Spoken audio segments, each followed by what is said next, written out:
Alors, c'est vrai que ce sont les plus anciennes tombes musulmanes de France qui ont été découvertes dans le sud de la France. Bonjour Catherine Richard. Bonjour. Vous êtes archéologue médiéviste à l'INRAP, l'Institut national de recherche archéologique préventive, qui est à l'origine d'ailleurs de cette découverte. À quand remontent d'ailleurs les trois squelettes retrouvés? On a réussi évidemment à les dater. Oui, oui, bien sûr, elles ont été datées par analyse au radiocarbone et elles proposent une chronologie autour du 8e siècle. Hmm. Elles sont tout à fait bien inscrites dans le Haut Moyen Âge.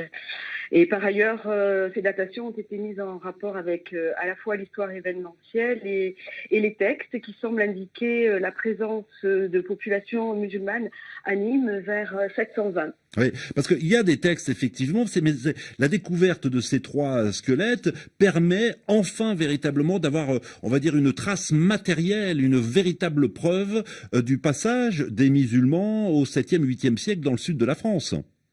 Et oui, parce qu'il était quand même incroyable que, au cours de l'expansion musulmane, qui touche bien entendu l'Espagne, le sud de la France ne soit pas touché, alors qu'on savait par ailleurs qu'il y avait également quelques épisodes de confrontation sur l'Italie. Vous en retenez quoi, vous, Catherine Richard, exactement?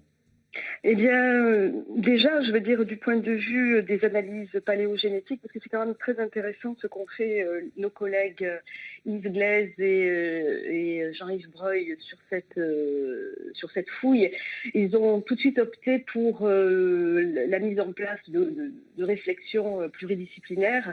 Ça nous montre que donc la population est diverse pour le Haut Moyen Âge, qu'il n'y a pas qu'une population chrétienne, mais qu'il y a un brassage avec des mouvements de population qui sont assez riches et finalement assez denses. Oui, et ce qui est intéressant également, Catherine Richard a souligné, c'est que ces trois tombes étaient relativement proches de sépultures chrétiennes. Donc ça signifie que finalement, musulmans et chrétiens à l'époque cohabitaient.